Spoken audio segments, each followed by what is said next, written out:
बिस्मिल्लाहिर्रहमानिर्रहीम। सूरह अल-बकरा आयत 279 से 286।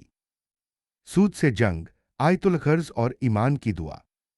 आयत दर आयत हिंदी तर्जुमा। आयत 279।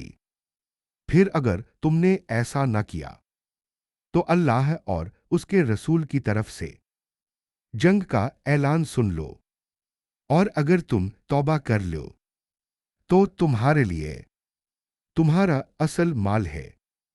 न तुम जुल्म करो और न तुम पर जुल्म किया जाए। आयत 280। और अगर कर्जदार तंगी में हो तो उसे आसानी मिलने तक मोहलत दो, और अगर तुम माफ कर दो तो यह तुम्हारे लिए और बेहतर है, अगर तुम जानते हो। आयत 281।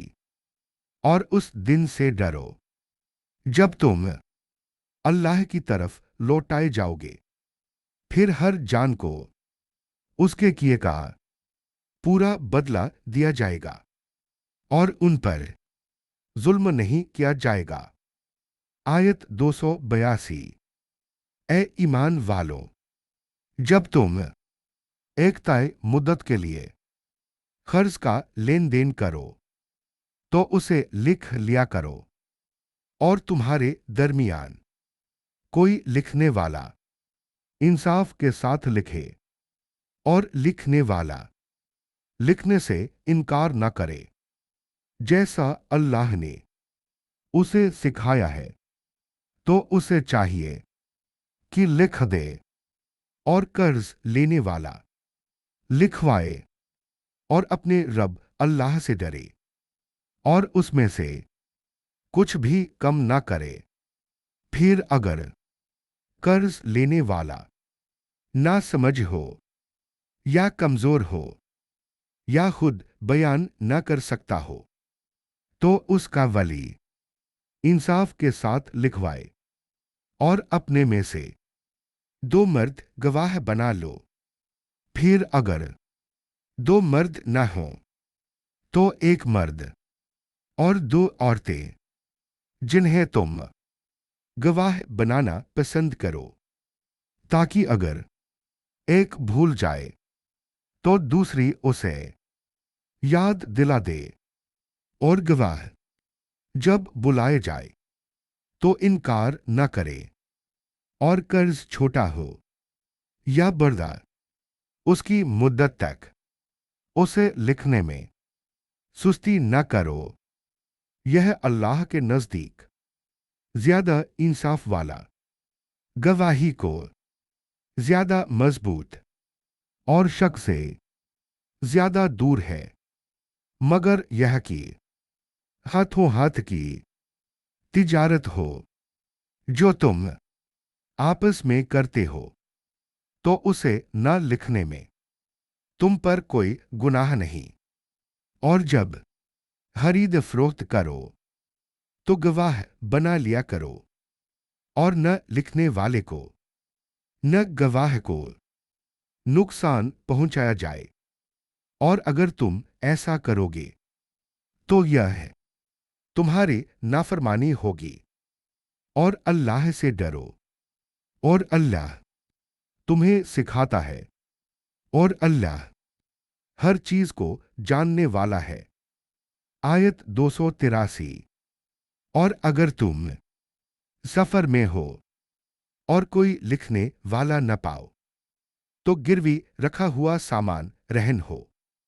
फिर अगर तुम में से एक दूसरे पर भरोसा करे तो जिसे अमानत दी गई है उसे चाहिए कि अपनी अमानत अदा करे, और अपने रब अल्लाह से डरे, और गवाही को मत छुपाओ। और जो उसे छुपाए तो बेशक उसका दिल गुनहगार है, और अल्लाह तुम्हारे आमाल को जानता है। आयत 284।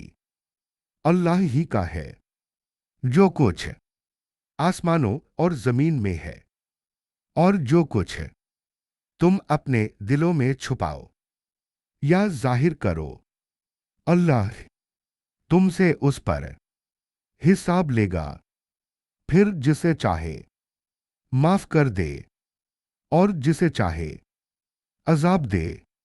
और अल्लाह हर चीज पर कादिर है। आयत 285। रसूल उस पर ईमान लाए जो उनके रब की तरफ से उन पर नाजिल किया गया, और मोमिन भी सबने ईमान लाया अल्लाह पर, उसके फरिश्तों पर, उसकी किताबों पर और उसके रसूलों पर। वे कहते हैं हम उसके रसूलों में किसी के दरमियान फर्क नहीं करते, और वे कहते हैं हमने सुना और इताअत की। ए हमारे रब, तेरी मगफिरत चाहते हैं और तेरी ही तरफ लौटना है। आयत 286। अल्लाह किसी जान पर उसकी ताकत से ज्यादा बोझ नहीं डालता। हर जान के लिए वही है जो उसने कमाया, और उसी पर है जो उसने किया। दुआ, ए हमारे रब, अगर हम भूल जाए या गलती कर बैठे तो हमें न पकड़। ए हमारे रब, हम पर वह बोझ न डाल जो तूने हमसे पहले लोगों पर डाला था।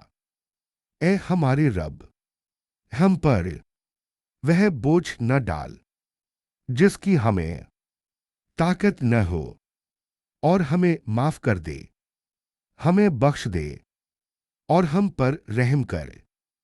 तू ही हमारा मौला है, तो काफिर कौम के मुकाबले में हमें मदद दे। आसान तशरीह। आयत 279 से 281। सूद से न रुकना अल्लाह व रसूल सल्लल्लाहु अलैहि वसल्लम से जंग है, तंगी में मोहलत और माफी अफजल। आयत 282 से 283। आयतुल कर्ज लेन देन में लिखत पढ़त, गवाही और अमानत की हिफाजत, शक से बचाव। आयत 284। दिलों का हिसाब भी अल्लाह के पास नियत की सफाई जरूरी। आयत 285 से 286। ईमान का ऐलान और सबसे मुकम्मल दुआ अल्लाह इंसान को उसकी ताकत से ज्यादा मुकल्लफ नहीं करता। बड़े सबक। सूद छोड़ना ईमान की कसौटी है। माली लेन देन में पारदर्शिता इबादत है। नियत और अमानत दोनों की पूछ है। अल्लाह की रहमत बोझ नहीं, सहारा है।